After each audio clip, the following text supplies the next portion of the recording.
Hello दोस्तों, नमस्कार। आज के सेशन में हम बात करने वाले हैं यूपी टेट 2021 का एग्ज़ाम आप क्वालिफाई कैसे कर सकते हैं। अंतिम 10 दिन बचे हुए हैं, तो इन 10 दिन में की तैयारी में ही आप क्वालिफाई कैसे कर सकते हैं। ये बिल्कुल मैटर नहीं करता है कि आप जो जीरो लेवल से स्टार्ट कर रहे हो या आपने पहले पढ़ा हुआ है, क्योंकि इससे कोई फ़र्क नहीं पड़ने वाले। हाँ, इतना है कि अगर आपने पहले से पढ़ा हुआ है तो थोड़ा सा आपका अंक अधिक आ सकता है, यानी कि 120 प्लस आप कर पाएंगे यहाँ पे। अगर आपने नहीं पढ़ा है तो इतना तो है कि अगर आप इस तरीके से अपनी पढ़ाई करते हैं तो आप एग्ज़ाम को क्वालिफाई कर सकते हैं और सुपर टेट एग्ज़ाम में आप बैठ सकते हैं। तो बाल विकास की यहाँ पे हम बात करें, सबसे पहले विषय में बाल विकास है, तो बाल विकास में यहाँ पे 30 अंक का क्वेश्चन जो है यहाँ से पूछा जाता है। और हिंदी है, सेम क्वेश्चन यहाँ पे भी सभी के लिए मतलब सेम होता है यहाँ पे, तो सेम क्वेश्चन ही यहाँ पे पूछा जाएगा 30 अंक का जो होगा। और यहाँ पे गणित की बात करें, इससे भी 30 प्रश्न आपसे पूछे जाएंगे और 30 अंक के होंगे। और संस्कृत और उर्दू या तो फिर आपका अंग्रेज़ी है, जो भी आपका ऑप्शनल सब्जेक्ट होगा उसमें से 30 अंक आपको यहाँ पे दिए गए हैं, मतलब 30 प्रश्न होंगे, उसको भी करना है। अब पर्यावरण है यहाँ पे, ये भी 30 अंक का होगा। अब बात करते हैं कि ये पेपर जो है कुल कितने समय का होगा, ये भी जानना बहुत ज़रूरी है, क्योंकि देखिए ये 2.5 घंटे का पेपर होता है और इन 2.5 घंटे में आपको आपकी तैयारी जो है किस प्रकार से होनी चाहिए इसके बारे में हम बताएंगे। तो 2.5 घंटे में कुल कितने अंक होते हैं, कुल कितने प्रश्न होते हैं, अगर आपसे ये मतलब ये जानना है तो आप देखिए यहाँ पे 150 टोटल प्रश्न होंगे और 150 अंक होता है। और सबसे बड़ी यहाँ पे प्लस पॉइंट ये होती है कि यहाँ पे कोई निगेटिव मार्किंग नहीं है, यही सबसे प्लस पॉइंट होता है। और इसीलिए लोग 120 प्लस अच्छे अच्छे अंक लाते हैं। और जिन तरीक़ों से मैं बता रहा हूँ, अगर आप उन तरीक़ों से अगर आप पढ़ाई करते हो 10 दिन में, तो पक्का आप बहुत ही अच्छे अंक लाने वाले हो। लेकिन आपको पढ़ना पड़ेगा, बहुत ज़्यादा नहीं लेकिन थोड़ा सा आपको पढ़ना पड़ेगा और उसकी ज़रूरत पड़ेगी। अब बात करते हैं कि आपको तैयारी कैसे करनी है, यानी कि यूपी टेट अगर एग्ज़ाम को पास करना है, क्वालिफाई करना है, तो आपकी तैयारी किस लेवल की होनी चाहिए। बहुत डरने की भी ज़रूरत नहीं है, तैयारी आराम से हो सकती है यहाँ पे।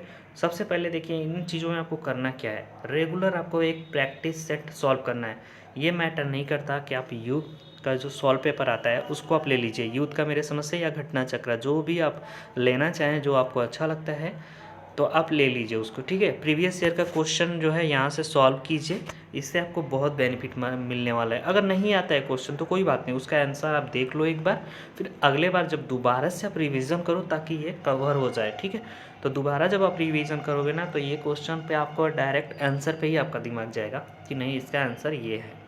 इसके बाद बात करते हैं कि अगर इस तरीके से आप करते हैं तो टोटल अगर 150 क्वेश्चन जो एक प्रैक्टिस सेट होता है या सॉल्व पेपर होता है पर ईयर का, अगर 150 क्वेश्चन आप सॉल्व करते हैं, अब इस पर पूरा टाइम दीजिएगा। मैं बोलता हूँ कि आप कोई भी अगर प्रैक्टिस सेट सॉल्व करते हो ना एग्ज़ाम का, तो उस पर जितना टाइम होता है उसको पूरा टाइम आप दिया करो। मतलब अगर 150 अंक का क्वेश्चन है तो 150 अंक में जितने घंटे का आपका समय रहता है, अगर 90 ही मिनट का है तो आपको 90 मिनट समय पूरा ही देना चाहिए उस टेस्ट सीरीज को सॉल्व करने के लिए। अगर ज़्यादा का है, 2 घंटे का है, तो 2 घंटे देना चाहिए। मेरे कहने का मतलब यही है कि जितने समय का आपका कोई भी एग्ज़ाम है, अगर उसका प्रैक्टिस सेट आपने लिया हुआ है या कहीं से आपने टेस्ट सीरीज ज्वाइन की है, परचेस किया है, तो आप उसको पूरा भरपूर समय आप देंगे, क्योंकि जितना आप समय देंगे उतना अच्छा होता है उस क्वेश्चन को करने में, क्योंकि वही सेम चीज़ें आपके एग्ज़ाम में भी लागू होती हैं और वहाँ पे आपको यही प्लस पॉइंट दे जाता है, ठीक है। तो यहाँ पे आप सबसे बड़ी बात ये होती है कि इतना हम करने के बाद एक काम और करेंगे। आपने सॉल्व पेपर ले लिया, सॉल्व भी कर लिया, आपने इतना क्वेश्चन 10 दिनों में तैयार भी कर लिया, ठीक है। अब बात करते हैं कि इम्पॉर्टेंट जो टॉपिक्स होते हैं उनको कैसे नोट्स करना है।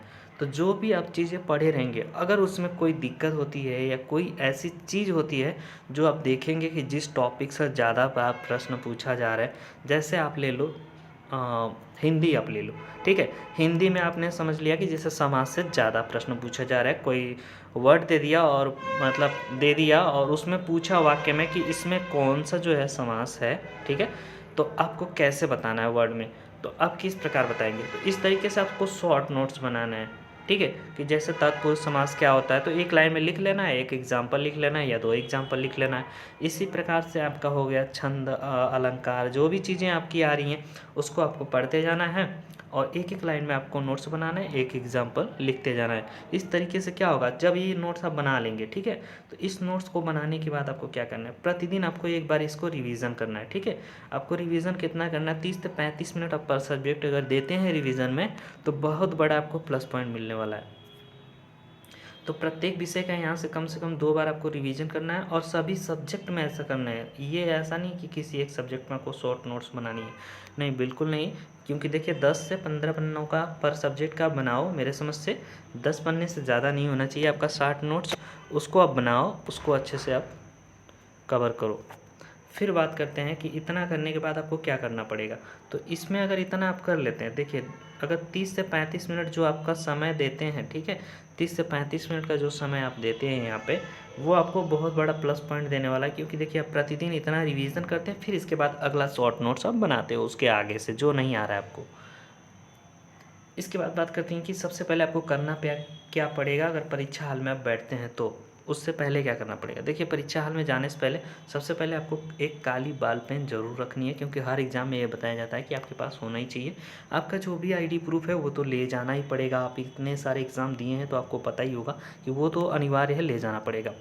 इसके बाद मैं यहाँ पे बता दूँ कि सबसे पहले आपको क्या करना है, किसी भी प्रकार का नोट्स प्रयोग नहीं करना है एग्ज़ाम में बैठने से पहले। यानी कि जैसे आप एग्ज़ाम सेंटर पर पहले ही पहुँच गए, आप बिल्कुल ऐसी गलती ना करें कि बाकी लोगों की तरह जो है आप भी नोट्स बुक अपना निकाल करके आप पढ़ें। ऐसा काम नहीं करना है, क्योंकि ऐसा करने से आपको क्या होगा कि जो अभी की चीज़ें पढ़ी रहेंगी वो तो आपको याद रहेंगी, जो आपने पहले पढ़ी हैं 2-4 दिन पहले पढ़ी हैं वो आपका जो है भूल जाएगा, बिल्कुल भूल जाएगा। क्योंकि जो प्रश्न आपके एग्ज़ाम में नहीं भी आ रहे होंगे, अगर आप करने वाले थे उसको कर सकते थे, तो यहाँ पे क्या होगा कि थोड़ा सा आपका माइंड जो है डाइवर्ट हो सकता है।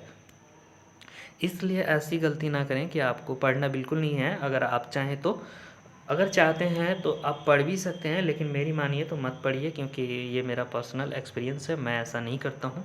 और अच्छे अंक हमेशा जो है मिलते हैं मुझे, इसलिए मैं बता रहा हूँ आपको कि यहाँ पे आपको बिल्कुल डरना भी नहीं है। ऐसा नहीं कि बहुत सारा आपको प्रेशर ले लेना है अपने ऊपर कि नहीं मेरा होगा कि नहीं होगा, ऐसा बिल्कुल नहीं सोचना है। और प्रयास ये करना है कि आप जो है अपने आप को हमेशा खुश रखने की कोशिश करनी है। अपने आप को खुश रखें भी, ये अच्छा होगा। और अपने आप को ये सोच के चलें कि नहीं ये प्रश्न मुझे आ रहा है, मैं इसको कर लूँगा। फिर बात करते हैं कि सबसे पहले किन प्रश्नों को आपको सॉल्व करना चाहिए। तो सबसे पहले उन प्रश्नों को हल करना चाहिए जिसे देखते ही आपका उत्तर जो है आ जाता हो। तो ऐसे प्रश्नों को सबसे पहले आप सॉल्व करें।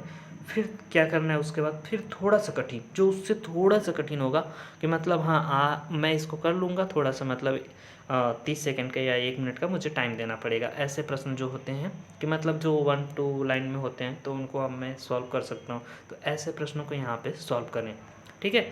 फिर इसके बाद करते हैं कि थोड़ा सा फिर उससे कठिन प्रश्नों को सॉल्व करेंगे, यानी कि जो सबसे कठिन होंगे उनको सबसे हम अंत में करेंगे, ठीक है।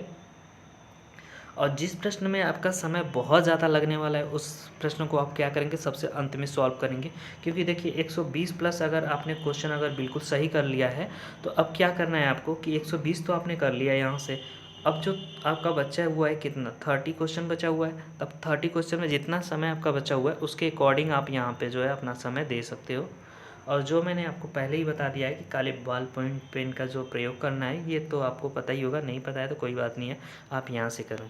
इसके बाद मैं अंत में ये बताना चाहता हूँ कि अगर आप शॉर्ट नोट्स चाहते हैं तो हमारे द्वारा जो है एक शॉर्ट नोट्स आपकी जो PDF वगैरह होती है, जो नोट्स बुक होती हैं, शॉर्ट नोट्स नहीं है सॉरी, लेकिन जो यहाँ पे PDF है उसका जो नोट्स का कंप्लीट है, जो हैंड राइटिंग नोट्स होता है उसका हमारे पास अवेलेबल है। अगर आप इसको परचेस करना चाहते हैं, परचेस करने का मतलब ये है कि अगर यूपी टेट आप एग्ज़ाम क्वालिफाई कर लेते हैं तो सुपर टेट का जब भी नोट्स आएगा तो इसी ग्रुप में आएगा। ये ग्रुप बिल्कुल पेड है, तो यहाँ पे आप ये जो एडमिन है इसको एडमिन को DREAM57 मैसेज कर सकते हैं, एडमिन आपको ज़रूर रिप्लाई करेगा। और आप चाहें तो यहाँ पे एक ईमेल आईडी लिखा हुआ है, इस ईमेल पे आप इनसे बात भी कर सकते हैं, ठीक है। तो ये आपको नोट्स वहाँ पे प्रोवाइड कर देंगे, यानी कि उस ग्रुप का लिंक दे देंगे। और फ्री नोट्स आपको चाहिए तो आपको यहाँ पे chandra-institute-notes.in वेबसाइट पे जाना है, .in करके है, इस पे जाना है, ठीक है। यहाँ पे भी फ्री नोट्स वगैरह मिलते रहते हैं, नहीं मिलते हैं तो आप यहाँ पे कमेंट भी करेंगे तो फ्री वाला नोट्स आपको अवेलेबल करवा दिया जाएगा। बाकी आप हमारे टेलीग्राम ग्रुप से बिल्कुल ज्वाइन कर सकते हैं। यहाँ पे इसके लिए कोई पैसा नहीं देना होता है, ये फ्री वाला ग्रुप है, ठीक है, आप यहाँ पे ज्वाइन कर सकते हैं। तो उम्मीद है कि आपको ये तरीका बहुत पसंद आया होगा। इस तरीके को आप फॉलो कीजिएगा और अंतिम 10 दिन तक आप तैयारी ऐसे ही करिए, रेगुलर करिए, 5 से 6 घंटे आप पढ़ाई कीजिए और निश्चित रूप से आपका मतलब एग्ज़ाम जो है क्वालिफाई हो जाएगा। बाकी प्रैक्टिस सेट वगैरह आप ले करके सॉल्व कीजिए, जहाँ से भी मिलता है, नहीं मिलता है कोई बात नहीं है, गूगल वगैरह पे सर्च कर लीजिए प्रैक्टिस सेट, या कोई बुक आप देख लीजिए, वहाँ से सॉल्व करने की कोशिश कीजिए। या मेरी मानिए तो मैं आपको डेली यहाँ पे कुछ ना कुछ क्वेश्चन करवाने वाला हूँ पर सब्जेक्ट के, तो आप वहाँ से भी कर सकते हैं। और बहुत सारे टीचर वगैरह यूट्यूब पे आप तो फ्री में जो है आपको सीरीज वगैरह करवाए रहते हैं, तो आप वहाँ से भी कर सकते हैं। आप क्या कर सकते हैं, थोड़ी सी स्पीड आप फास्ट करेंगे, यानी कि 1.25 के आसपास करेंगे, जितना आपको मतलब समझ में आए इतना पे आप स्पीड अगर कर देते हैं तो आपका क्या होगा कि थोड़ा सा, या 1.5 के आसपास भी, तो आप उसको समझ पाएंगे और थोड़ा सा फास्ट में आपका कम समय में आपका लेक्चर भी ख़त्म हो जाएगा। तो उम्मीद करते हैं कि आपको ये वीडियो पसंद आया होगा, इसे अपने दोस्तों के साथ शेयर ज़रूर करें। मिलते हैं नेक्स्ट वीडियो में, तब तक के लिए धन्यवाद।